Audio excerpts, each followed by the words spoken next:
Welcome to the Statler Financial Radio Show with Philip Statler. Have a question for the show or need assistance with your retirement plan? Give Philip a call today.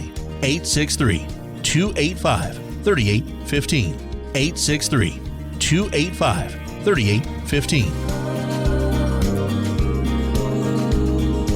What goes up must come down, and what goes into your retirement accounts eventually has to come out, and that's where you can make some costly mistakes that Philip Statler wants to help you avoid. We are so glad you're here with us today on the Statler Financial Radio Show with Philip Statler. He is president and CEO of Statler Financial Services, and I am Jen Rezac alongside. And what goes up must come down, Philip. We're going to talk about that as it relates to finances, but not necessarily with our age. Generally, as we get older, we're just going to keep getting older, except for in South Korea recently. Have you heard about this?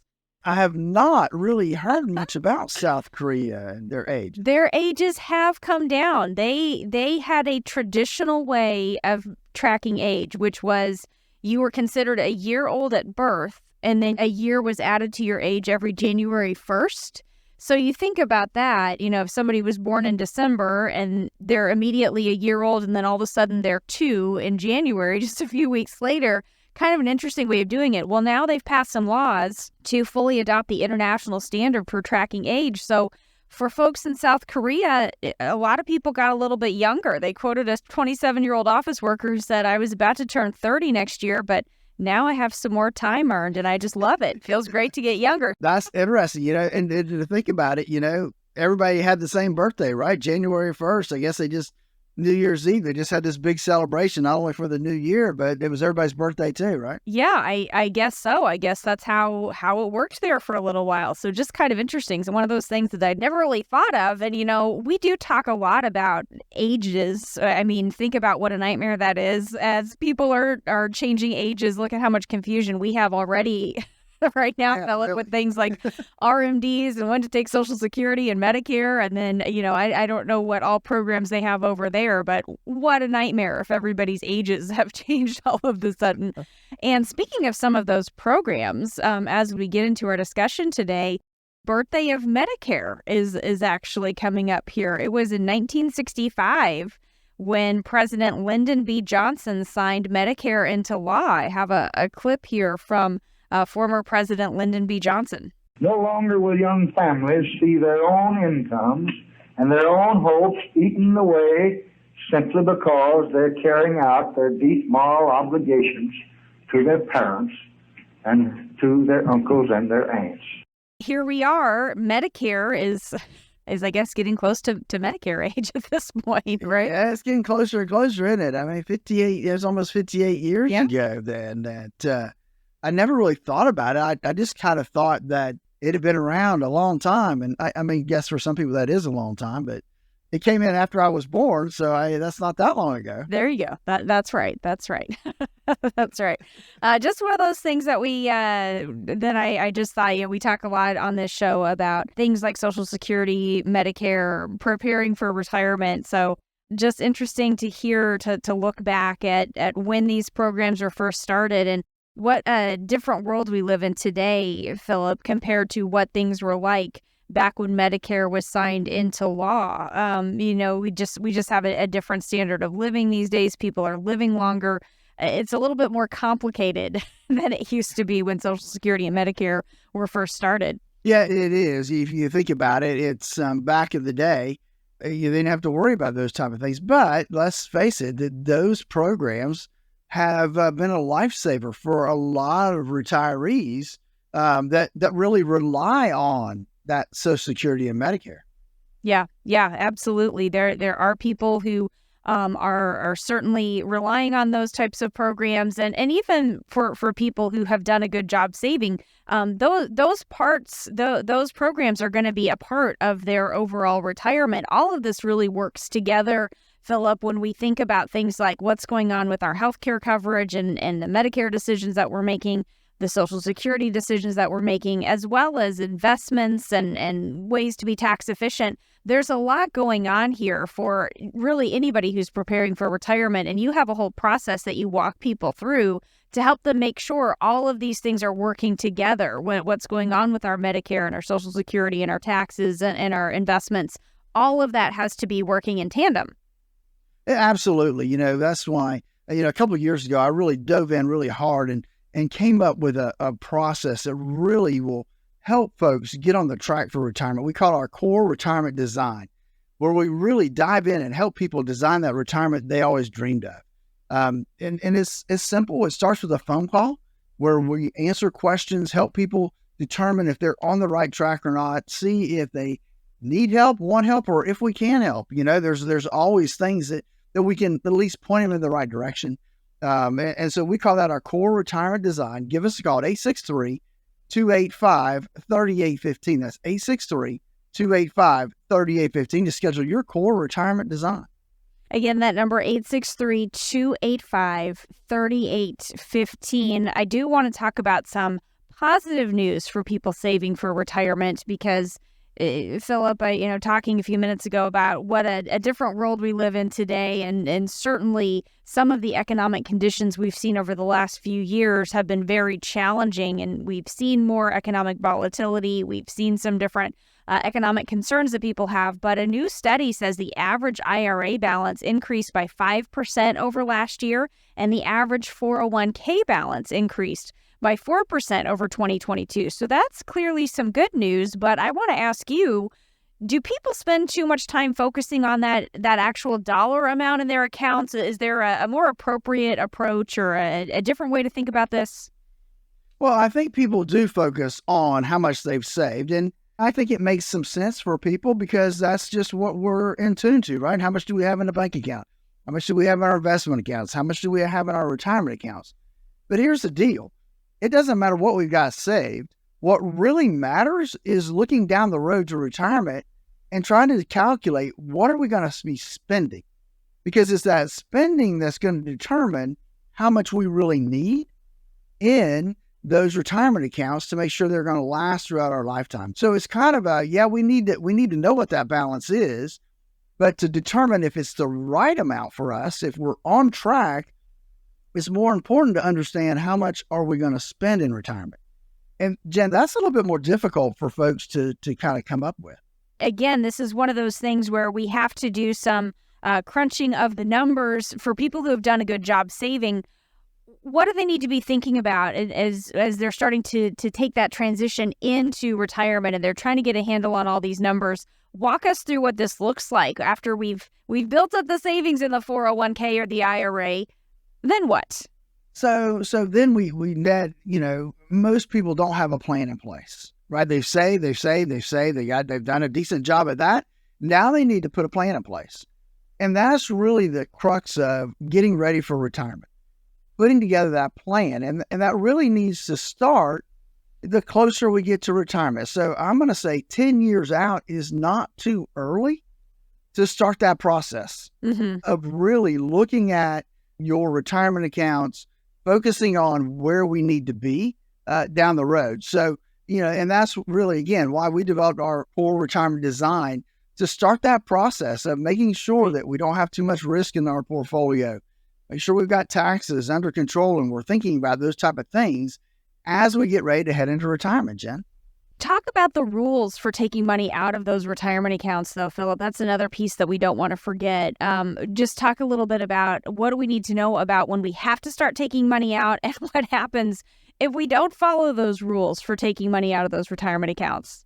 We had new legislation that passed into last year and became effective in 2023. So now we do not have to start taking our required minimum distribution until you are 73 years old. Okay. So some good news there. We can put it off a little bit longer. And then for those that are even younger now, 10 years from now, they get to wait until they're actually 75 to have to start taking their required minimum distribution. So there's some good news in there, but we need to keep an eye on it, because if you miss it and you don't take your required minimum distribution, you end up with now a 25% penalty. Now, that penalty used to be 50%, but the new legislation dropped it to 25% of what you were supposed to take out and didn't. That becomes the penalty if you miss that required minimum distribution, Jen. Gosh, yeah. And we just don't want to be making mistakes like that and having some of those penalties and things like costs and fees and that type of thing just eating into our savings. What are some of the things that people overlook as they're making that transition into retirement and maybe mistakes like the RMDs and some of those penalties? What types of things do people overlook? I think one of the biggest things, obviously the RMDs, that's down the road from when people retire. I think one of the biggest things that people really kind of overlook is the tax implications of retirement.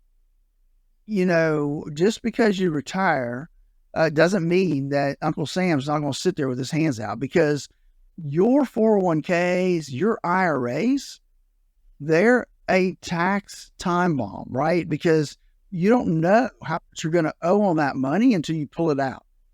So Ed Slott always says, hey, look, you got a partner, right? You don't own 100% of that 401k or IRA, because every time you take money out, Uncle Sam wants his share. That's an area I think a lot of people don't take full advantage of and don't plan properly for that time where they could be making some tax significant changes. When you talk about taxes, today's federal income tax rates, they could be the lowest you'll see for the rest of your life. They went down with the Tax Cuts and Jobs Act a few years ago. Those tax rates expire in 2026. So not a matter of if, but when taxes will go up, right, Philip? Absolutely right. That's coming faster than we can imagine.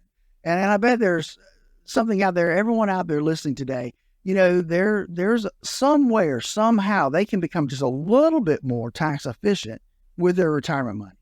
I want to help you understand the potential impact taxes can have on your retirement savings. I want to help you learn about ways to reduce and possibly even eliminate taxes in retirement, and creating that income strategy that's going to create the income you need that's going to last as long as you need it to last. Listen, folks, if you're getting close to retirement, if you're 5 years out, that is soon enough to start the planning process. Give us a call at 863-285-3815, and let's start the process of determining where you are and where you need to be with our core retirement design. Again, it's 863-285-3815. This is the Statler Financial Radio Show. We'll be back.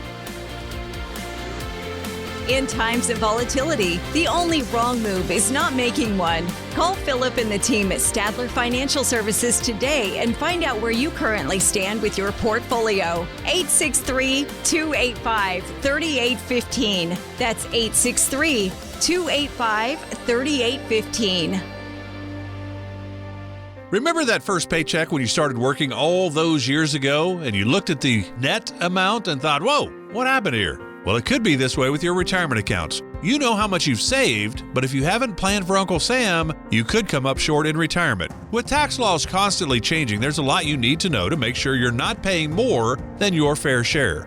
Philip Statler and the Statler Financial Team have helped hundreds of families plan for retirement for more than 20 years. They'll help you create a plan that shows you how taxes could affect you now and in the future. Set up a visit with Philip Statler and the team at Statler Financial. Just give them a call at 863-285-3815. That's 863-285-3815. Make sure you know how these changes could affect you so you can avoid some of those whoa moments in retirement. Call 863-285-3815. Firm offers insurance services but may not give tax advice. Advisory services are offered through Statler Financial Services, Inc., a registered investment advisory firm in the state of Florida.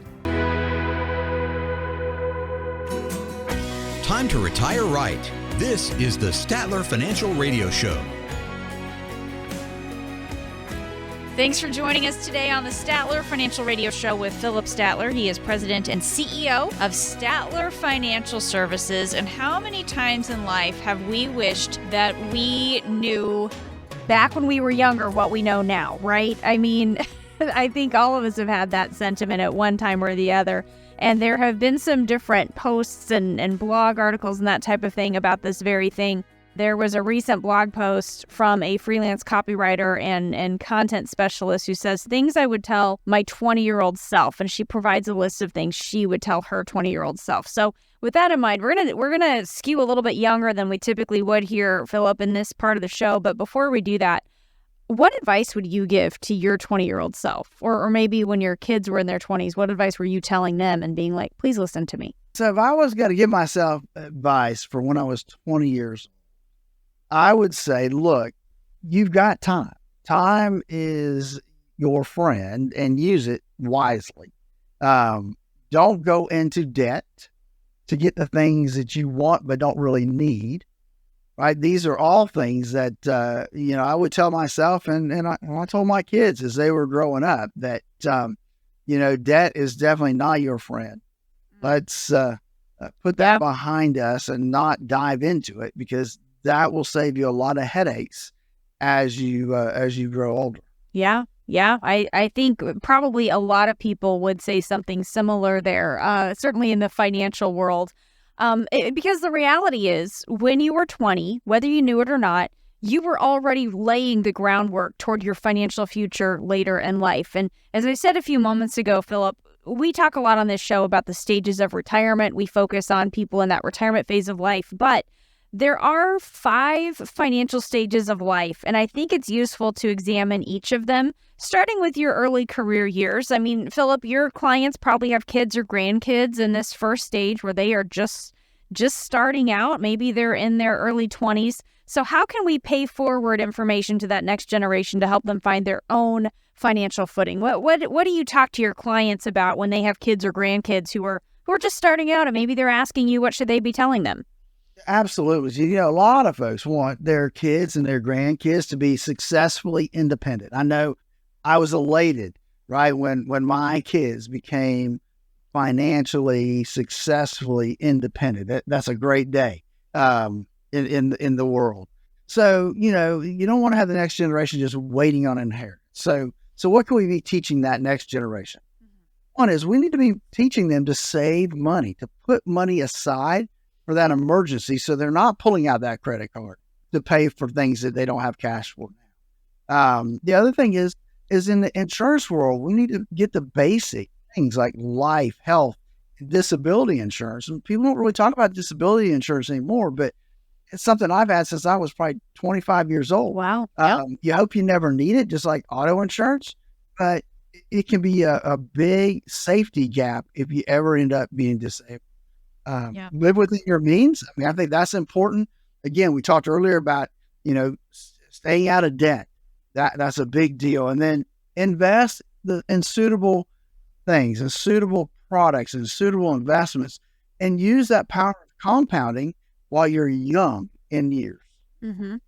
And I think that's an important one right there. Learning about some of these ways we can not just save, but also do a little bit of investing. And the world we live in today, Philip, there are so many tools. There are different apps. I'm sure we're not supposed to name specific ones, but there are a couple that I've already talked to my kids about. So my daughters are 21 and 17. We've already started having some of these discussions about, here's this little investment app, and you can start building up something here. And again, this isn't like I'm trying to have them, make massive investment decisions. They're just starting out, but it does start to add up over time. And the earlier we can start, the better.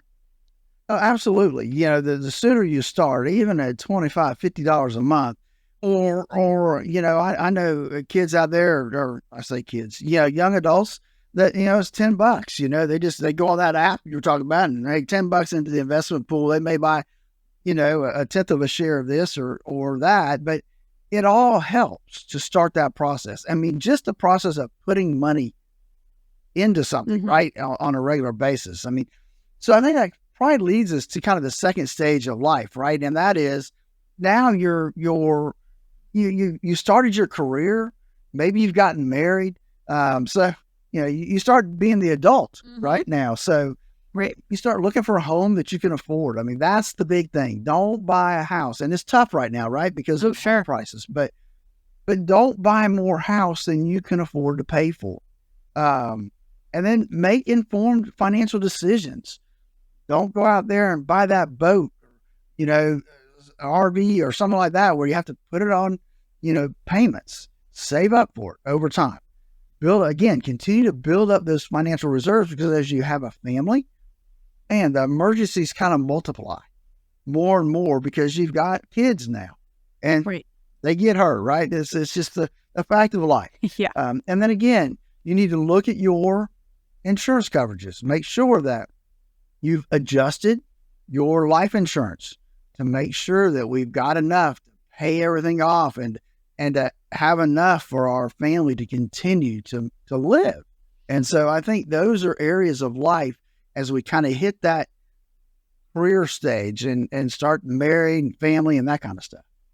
So let's talk a little bit about real quickly here, Philip.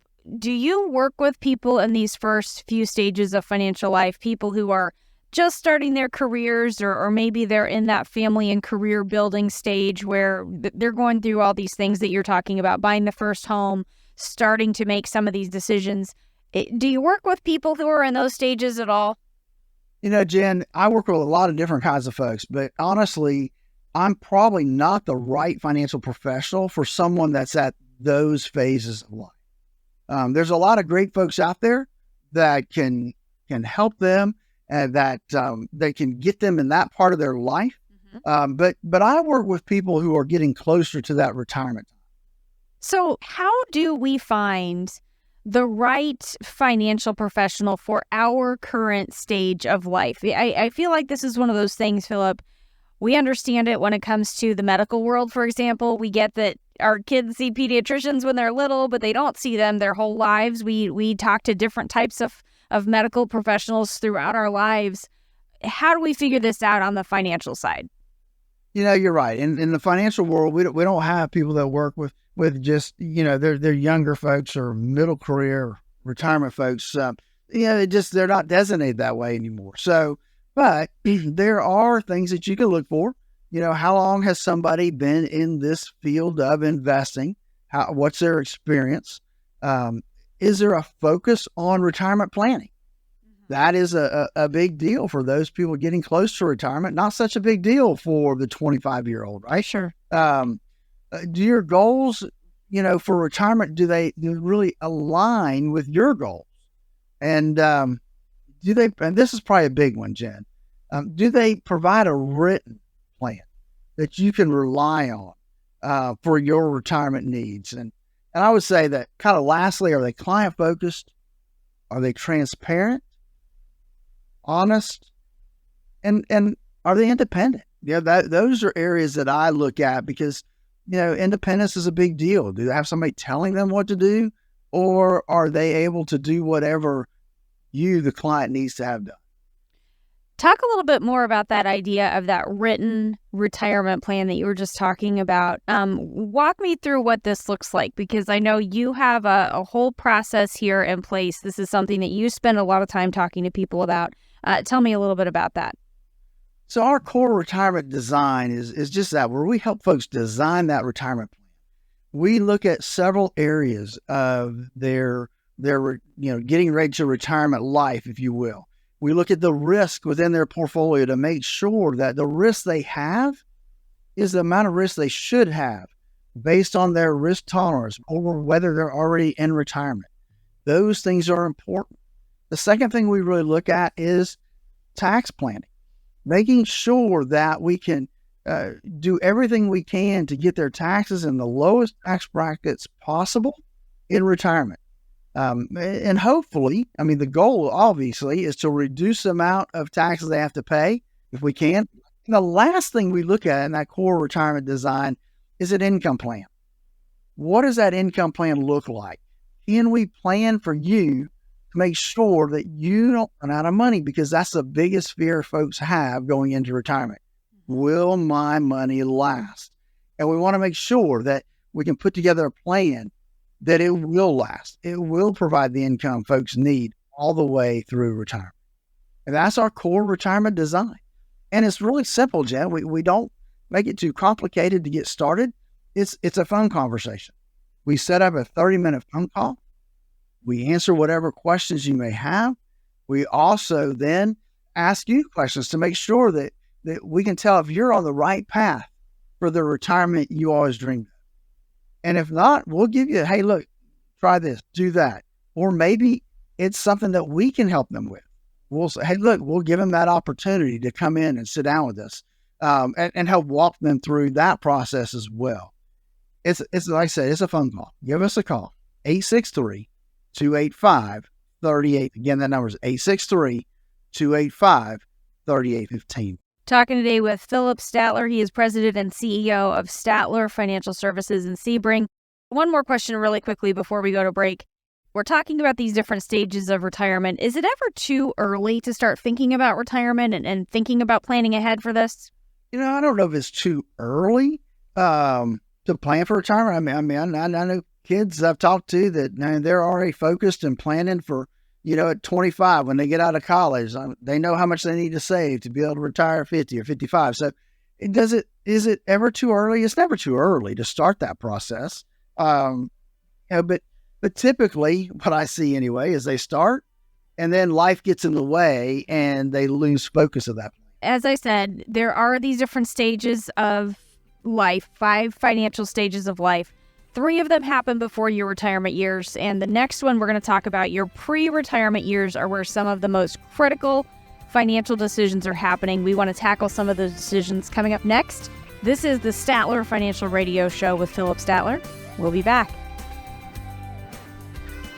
Turn your plans of yesterday into yes today. Don't wait another day for a routine checkup of your retirement plans. Call Statler Financial Services, 863-285-3815. That's 863-285-3815. You can't see it, but you sure can feel it. The economy is struggling right now. Do you know how it might affect your retirement? Some retirement plans take into account economic downturns, stock market dips, interest rate fluctuations. Does yours? Take charge of your retirement by calling Philip Statler at 863-285-3815. Philip and his team at Statler Financial have been helping families prepare for retirement for over 20 years. They will help address the current economic situation and help you create a retirement plan designed to give you the confidence to move forward. Opportunities can exist regardless of economic conditions. Call the team, Philip Statler with Statler Financial at 863-285-3815 and find out ways you can prepare now for your retirement. Call 863-285-3815. Call them now. Schedule a visit. Let's get started. Firm offers insurance services. Advisory services are offered through Statler Financial Services, Inc., a registered investment advisory firm in the state of Florida. Investing involves risk, including the potential loss of principal.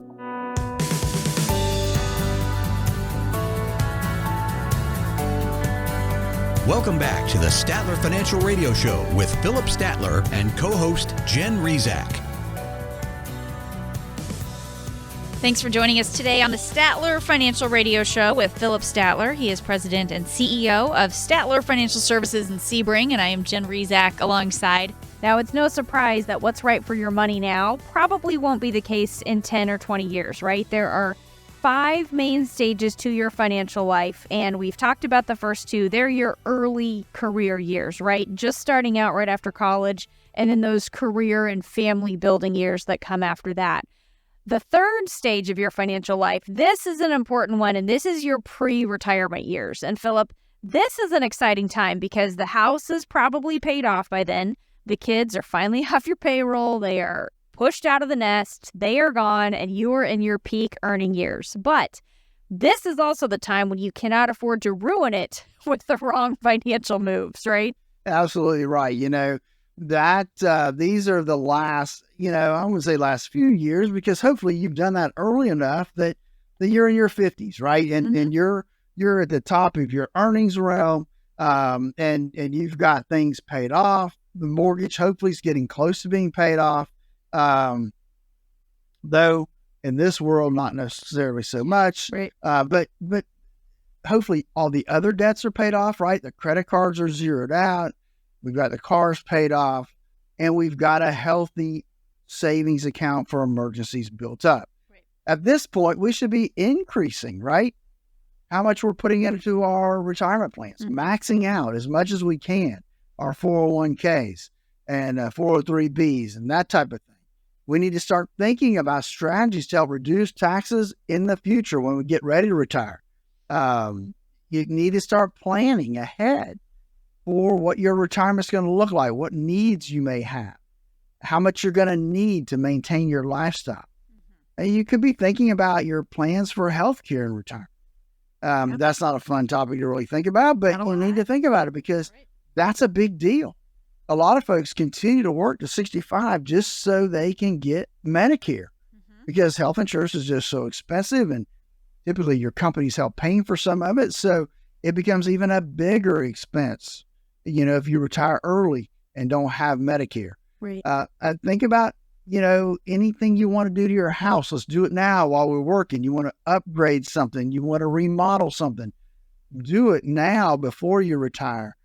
So you've got the income to hopefully cover those expenses and take care of them before you actually pull the trigger and retire. Yeah. Plus, when it comes to some of those things like the upgrades on your house, you get to enjoy it a little bit longer instead of having to wait until you're already in retirement. But again, it's important for the kids to be out of the house because they ruin everything when it comes to house stuff. Not that I'm bitter.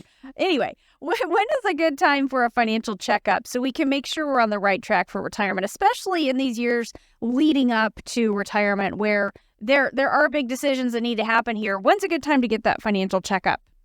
I mean, we're looking at this as kind of mid-career, late career. I would look at this as I try to put an age on it because it just helps me relate a little bit better.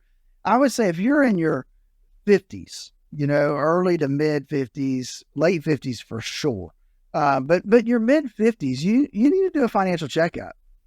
You need to know where you are, how close you are, whether you're on track or not on track. Don't wait much longer than that. Obviously, if you haven't done it, the sooner you do it before retirement, the better off you're going to be. And I meet with folks that, they're getting ready to retire in the short period of time, and we meet and get things put together, or they retire and then decide I need to put stuff together. But no matter what, you need to do a financial checkout whenever it registers, and we need to get it done.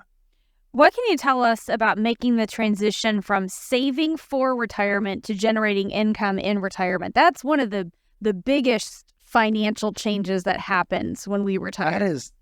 That's a big deal, Jen. And that's not only a change in investment philosophy to a certain degree, mm-hmm.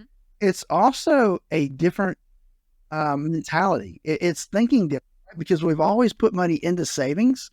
We've put money back for retirement, and now we're going to have to start taking money out. And it bothers people. Yeah, it's the opposite of what they've been doing this whole time. Exactly. It really does give them some stress, right? So, and that's really where I think income planning comes into play, and making sure that we can show them black and white with ultra conservative numbers that what they have is going to last with the amount that we projected they can take out of there.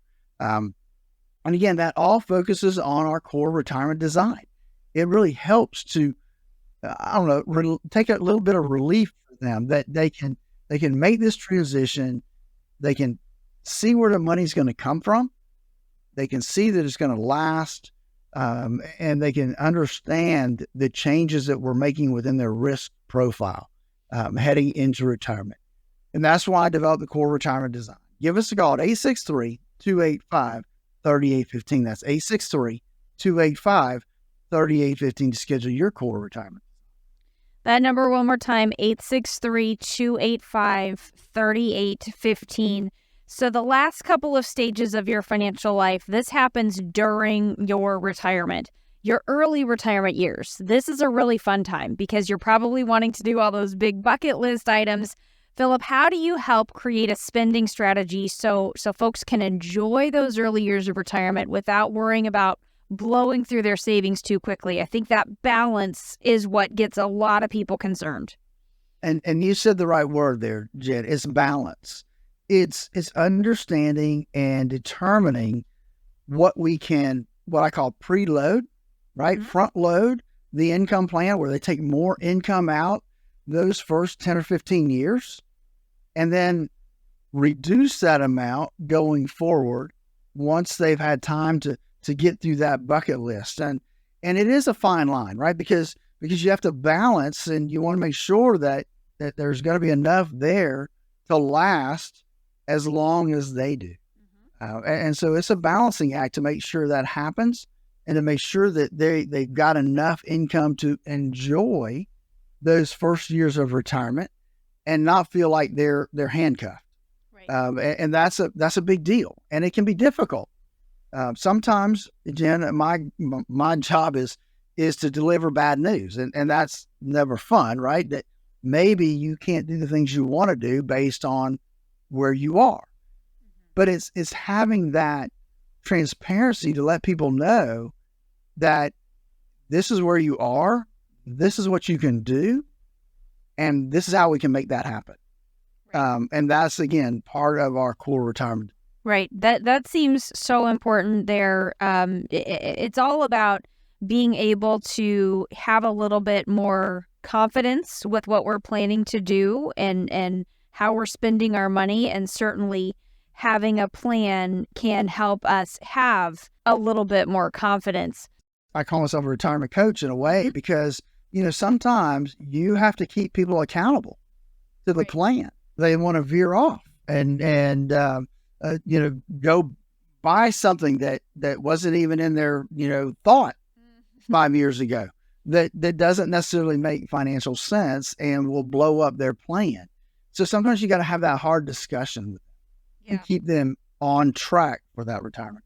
Again, there's so many things that we want to be talking through and making smart decisions as it relates to our finances for retirement. For the last stage, kind of your later years of retirement, Philip, not the most fun phase to talk about, but certainly important. When do we need to start thinking about our estate plan and our legacy goals and any inheritance goals that we might have? This is going to be something that if these things are important, we need to be thinking about those before we retire. Yeah, way earlier. We want to leave that legacy. We've got to put that in place, well before we retire, because it's going to take some revenue, some income to make those legacy goals, especially if they're big, to come to fruition. Now, and same thing with estate planning. Those things need to be done well in advance of our retirement. Now, there's still opportunity after we retire, but it becomes more difficult. It becomes more expensive to do something. So that's where we want to make sure that we've met with that estate planning attorney, that we've, walked through that process to determine what things we need to have in place for that estate plan. And if we really want to leave a legacy, then that's a whole nother realm of planning that we need to dive into sooner rather than later. Yeah, really important that we don't overlook this. Philip, talk a little bit about how all of this fits together. Again, when you are helping someone develop those plans for retirement, we're thinking about these things early enough to be able to do something about it. We don't want to be scrambling to react to something happening. That's why we talk about planning, and this is why you've put so much thought into your core retirement design process. Absolutely, Jen. And our core retirement design, that's the starting point, right? Where we calculate and make sure that the risk is in line with where it should be, to do the tax planning to make sure that if we can possibly get somebody into a tax-free retirement zone, we do that. But at least we lower that tax bracket as low as possible in retirement. And then creating that income plan. I mean, those are all the basics of the core retirement design. From there, we kind of branch into this advanced stuff and the estate planning, making sure that folks have those documents in place. And if they don't have the right things in place, they're connecting them back with their attorney to get those things done. And then looking at the whole legacy planning. Where do we want our legacy to go? To our kids? Do we have a charity that we like, that we want to make sure that is taken care of?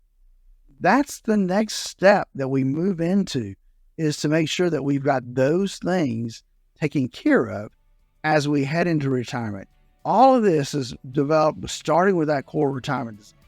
Give us a call at 863-285-3815. That's 863-285-3815. Start your core retirement design. This is the Statler Financial Radio Show with Philip Statler. We'll be back. Do you have a retirement plan but would like a second opinion? Call Philip Statler today, 863-285-3815. Statler Financial Services, 863-285-3815. Remember that first paycheck when you started working all those years ago and you looked at the net amount and thought, whoa, what happened here? Well, it could be this way with your retirement accounts. You know how much you've saved, but if you haven't planned for Uncle Sam, you could come up short in retirement. With tax laws constantly changing, there's a lot you need to know to make sure you're not paying more than your fair share. Philip Statler and the Statler Financial Team have helped hundreds of families plan for retirement for more than 20 years. They'll help you create a plan that shows you how taxes could affect you now and in the future. Set up a visit with Philip Statler and the team at Statler Financial. Just give them a call at 863-285-3815. That's 863-285-3815. Make sure you know how these changes could affect you so you can avoid some of those whoa moments in retirement. Call 863-285-3815. Firm offers insurance services but may not give tax advice. Advisory services are offered through Statler Financial Services, Inc., a registered investment advisory firm in the state of Florida.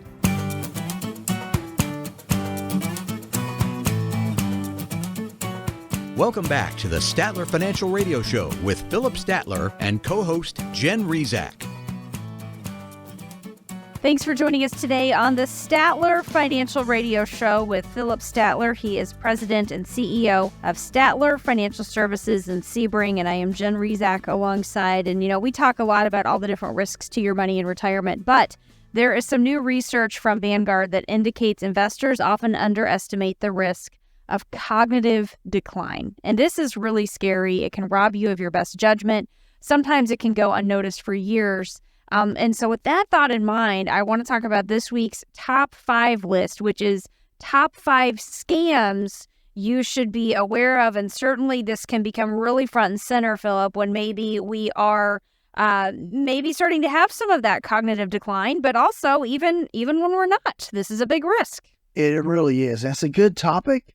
It is always relevant to talk about this. But the other side of that is it can be a hard one to talk about too, because no one likes to feel like they've been foolish or been made a fool of, or to think they're naive. So, one thing that might make you feel better though is that when it comes to those things like phishing emails, it's actually the millennials and Gen Zers who tend to get tricked the most. Yeah. So your kids and grandkids have fallen for this stuff, and they don't actually know everything, folks, just to give you a heads up there. So, but it is, it's one of those things that those phishing emails, you really got to be careful. Yeah. I mean, they're getting so good at this stuff. The links and the things that can pop up, it really can be simple to make a misclick, I guess, not necessarily a misstep, but a misclick.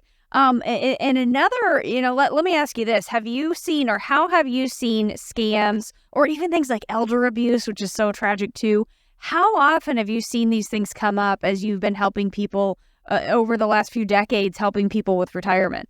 More often than I would like to. Yeah. I can think back to a couple that I had an older gentleman who definitely was in cognitive decline.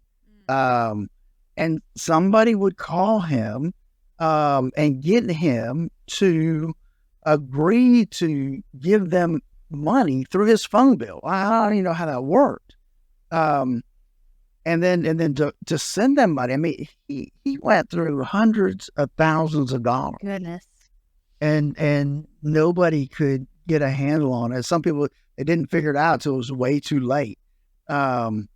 Sad story of that type of thing. Yeah. I had another one that you may find this one interesting. Had a grandmotherly type lady that, she got a phone call from somebody over in England. They sounded just like her grandson. Grandma, I'm in jail. I need some money to get bailed out. Could you send me $1,500? Well, it just so happened, unfortunately for her, that she knew her grandson was going to be traveling over to England and Europe. They didn't realize it was a trick until she got another call asking for more. Yeah. Gosh.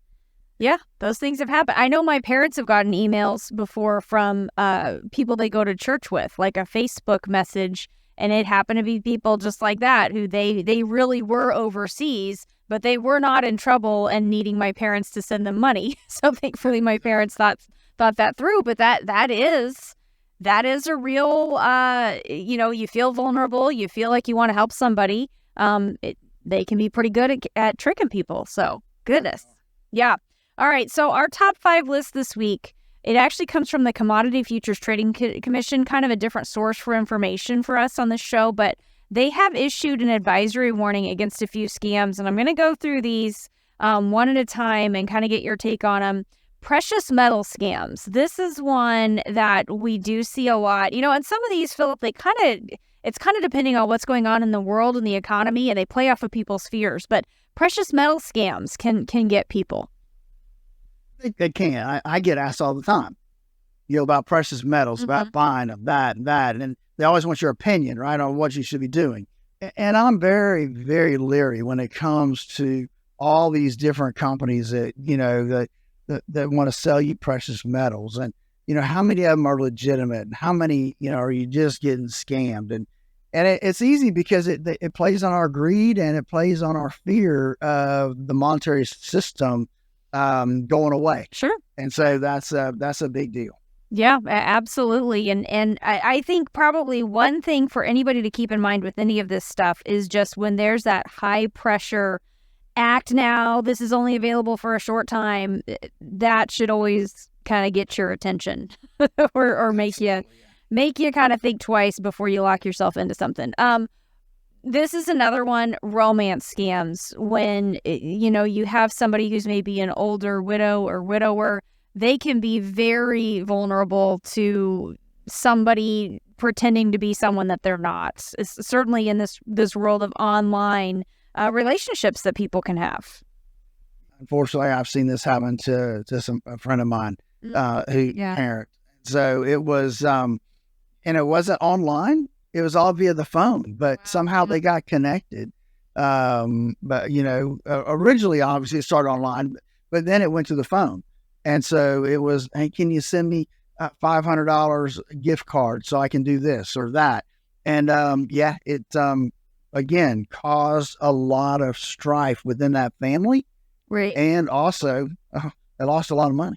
Yeah, gosh, yeah.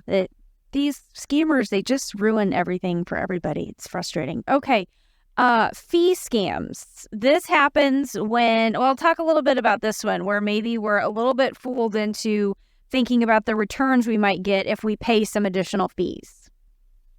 And that's what I guess I'll be honest, I've not heard of that. Haven't seen this one as much. That's not one that I'm really familiar with when it comes to fee scams. Obviously, it's happening if the Federal Trade Commission is on their top 5. I've not been made aware of that one here locally with the folks that I stay in contact with. Well, that's good. That's good. I think the idea with this one is you are convinced you can get this unrealistically high profit in a short amount of time.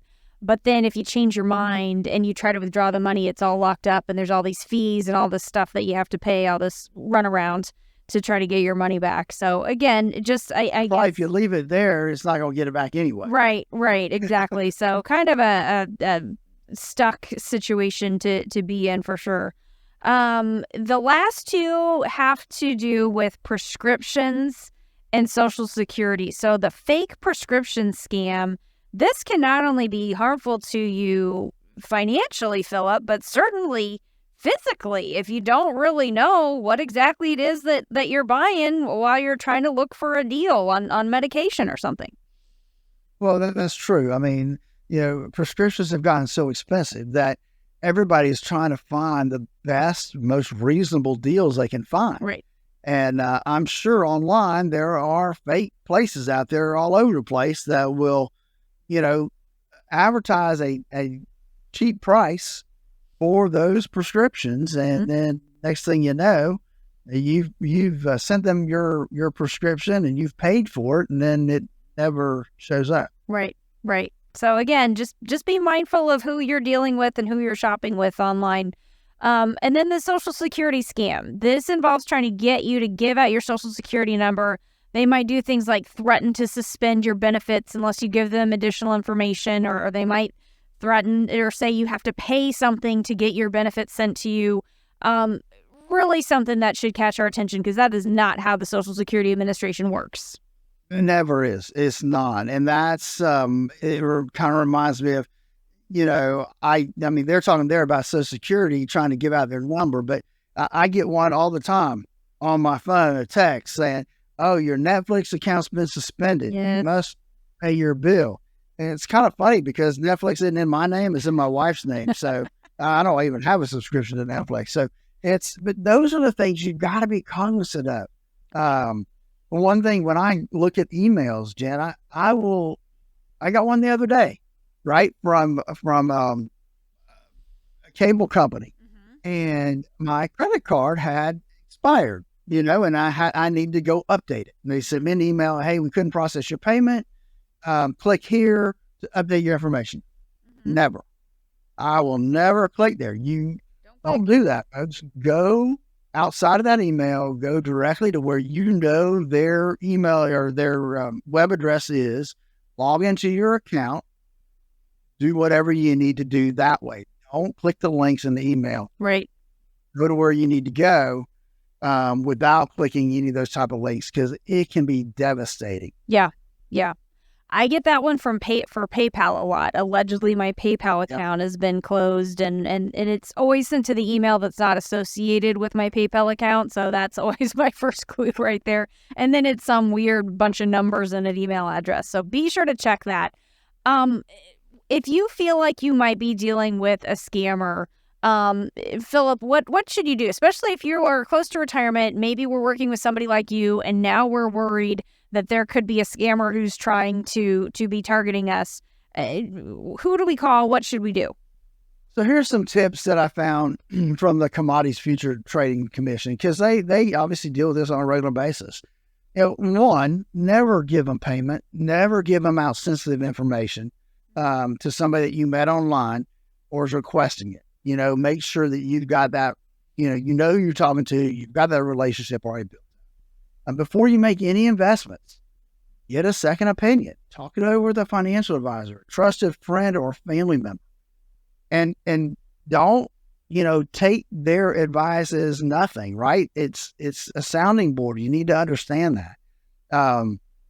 Don't trade in markets or things you don't understand. Yep. If you get a cold call, from somebody pressuring you to trade or invest, just say no and hang up. Don't even listen anymore, because those fraudsters, they're trained to keep you on the phone and to gather as much information to really just wear you down so that they get the information they want. That's why I developed the Core Retirement Design. And I'm here to be a retirement coach to help you. Give us a call at 863-285-3815. That's 863-285-3815. You've been listening to the Statler Financial Radio Show with Philip Statler. That number one more time, 863-285-3815. Be sure to tune in again next week for more insights from Philip, and we'll talk to you then. Information provided during the Statler Financial Radio Show is for illustrative purposes only and does not constitute investment, tax, or legal advice. Information has been obtained from sources that are deemed to be reliable, but their accuracy and completeness cannot be guaranteed. Always consult with a qualified investment, legal, or tax professional before taking any action. Annuity guarantees are based solely on the financial strength and claims-paying ability of the issuing company. Individuals should thoroughly review the contract for specific details of the product features and costs. Income payments and withdrawals from deferred annuities are generally taxable as ordinary income in the year they are taken. All investing involves risk, including the potential loss of